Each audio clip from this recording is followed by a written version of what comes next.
Hello and welcome back to Psychology 303, the analysis of everyday behavior.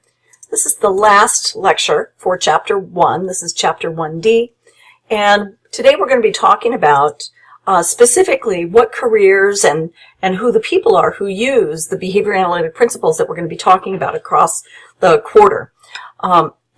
Here there's some pictures of people who might use behavior analysis, but I have a much longer list. Careers in behavior analysis are often associated with specific graduate training programs, but there are also lots of areas where you don't need graduate training in order to work and use the principles that we'll be talking about in class.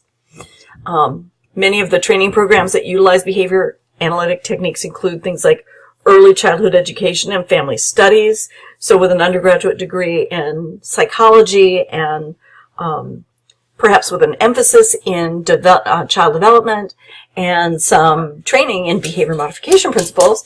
You could either go on to a graduate program in early childhood ed or in family studies, or you might be able to go out and just become employed in the field. The same is true for regular elementary and secondary education. If you have an interest in teaching and going back to school after you finish your psych degree to pick up, say, an elementary teaching credential, these principles and these techniques will be really valuable to you. Special education is a place where the use of behavior modification techniques and behavior analytic techniques has flourished and are used frequently and throughout the day in structured and in unstructured ways. So that's another area. So lots of areas of education use this. Speech therapy or language therapy. Physical and occupational therapy, although they don't deal specifically with, so a physical therapy might be specifically targeting changes in someone's, recovery for an injury, for example. Things like follow through on assigned homework, exercise routines, those kinds of things can be very useful to use behavior analytic techniques to ensure that they participate and comply with instructions. Of course, animal behaviorists, people who are trainers and at aquaria and zoos, use these techniques. Clinical social work, where you're working one-on-one with people in a clinical setting. Psychiatric nursing and behavioral medicine. If you're going to work in a residential care facility for juveniles or for adults, for example, with disabilities, these techniques are going to be extremely valuable to you. And finally, even in business, professional and organizational behavior management is a big part of behavior analysis. There are people who specialize specifically in business-related behaviors, finding ways to improve worker productivity and worker compliance with regulations, and doing it in ways that workers actually enjoy and feel respected and valued. I'm sorry, my dogs are barking. Okay. If you have any plans to go out into the work world, you are probably going to be using these techniques. So some general recommendations with respect to the course. I really recommend that you read all of the sections of each chapter and listen to the lectures. Both of those are very important. When you're reading the chapters, although it seems odd, I recommend that you flip to the back of the chapter and read the chapter summary before you start the chapter. It gives you a kind of an overview. It introduces kind of what the terminology looks like, and it gives you a way to sort of get started. They're usually very short, maybe a paragraph or so. Know your key terms. There's also a section at the back that has key terms. So as you're reading through your text, when you start to see these key terms, you might want to write them down, take notes on them, maybe define them, write little examples. That would be very valuable. At the end of every chapter, there are practice tests. They're sort of like essay exams, but they're a good way to see if you really know the material in each chapter. And if you write out the answers like it was a real test, that might be very helpful for preparing for your quizzes. advanced students, those of you who really would like to get an A or a B in the class, should read and answer the questions related to the applications and misapplications section at the back of each chapter. And the appendices may provide some important information, like there may be illustrations that ask questions or tables that have questions, and the appendices will sometimes provide you with like the answers to those questions so that you are not left hanging. As far as the lectures go, this is the fourth in a series of lectures over Chapter 1. I may not cover everything in the book, so don't forget to read everything in every chapter. These voiced over PowerPoint lectures will explain, they'll provide examples, they'll give you detailed material from the text, and go into more detail. It will sometimes offer additional information that could be on the quiz. The nice thing is that having me explain it means that you hear it in one other, explained in a different way, and sometimes that's helpful for people. There are usually about 3 to 4 hours of lecture for each quiz. Usually about an hour and a half of lecture per chapter, sometimes shorter, sometimes longer. I try to break them up into little voiced over PowerPoint lectures that are somewhere between 15 and 30 minutes long. And the chapters each chapter may have several PPT lectures like this Chapter 1. And others may only have one lecture. They may be very straightforward and may not need a whole lot of lecture. And so you may find that some of them have more lectures and others have shorter lectures.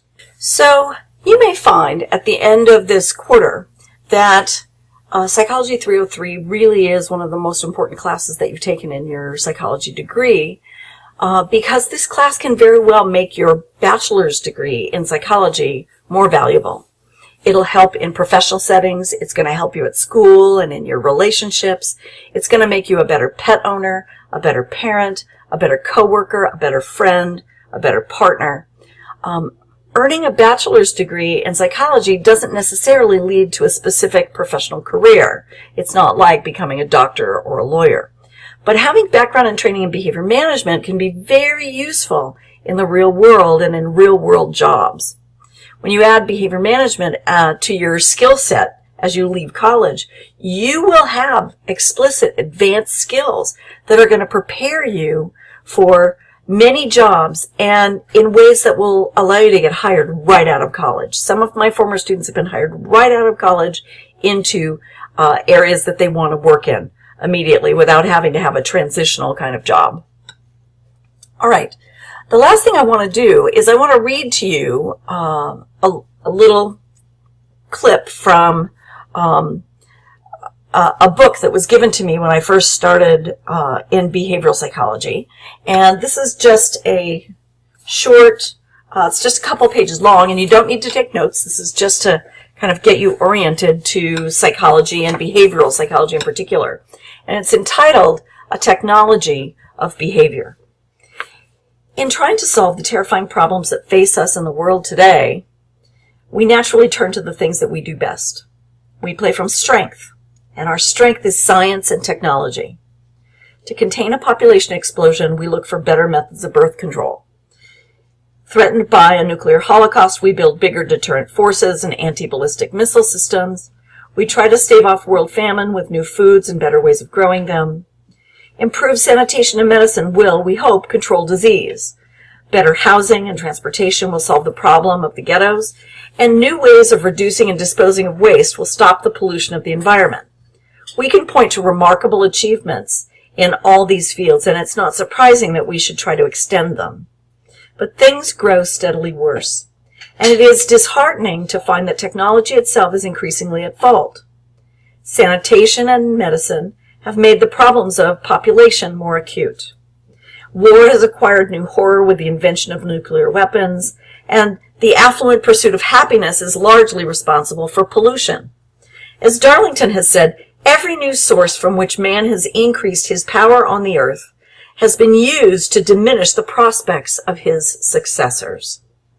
All his progress has been made at the expense of damage to his environment, which he cannot see and could not foresee and cannot repair.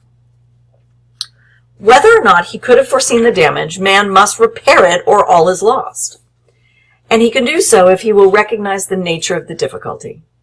The application of the physical and biological sciences alone will not solve our problems because the solutions lie in another field. Better contraceptives will control population, only if people use them.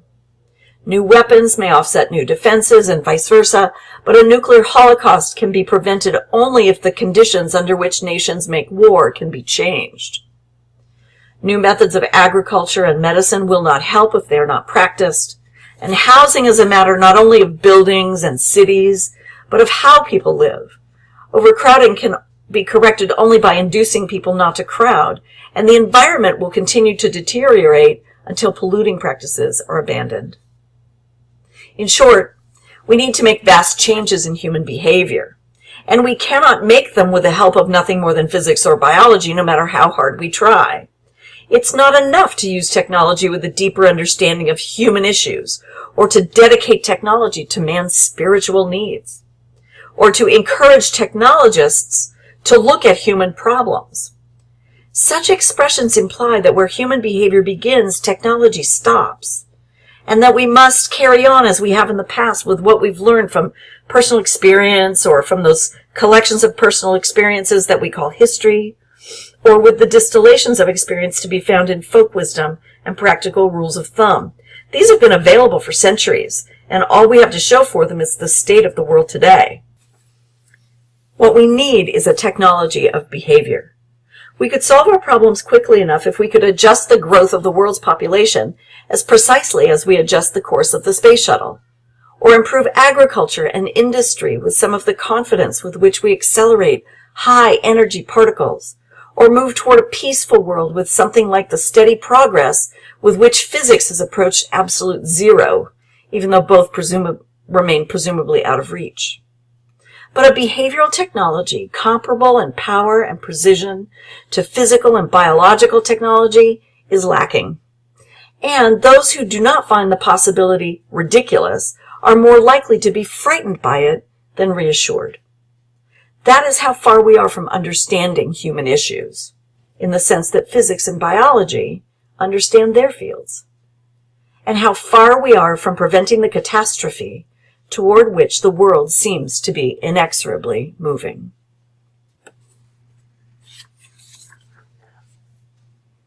This is the first chapter of a book entitled Beyond Freedom and Dignity, written by B.F. Skinner in 1971. It's remarkable how current his words seem after more than 40 years. For me, this was a turning point in my perspective, the idea that we could have a science of behavior that would allow us to achieve our best selves. And that's why I came into this field. So I'm looking forward to this this quarter and going through this material with each of you. It's going to be exciting, and I hope you enjoy it as much as I do. Okay, that's it for Chapter 1. We'll see you back for Chapter 2. Have a great day.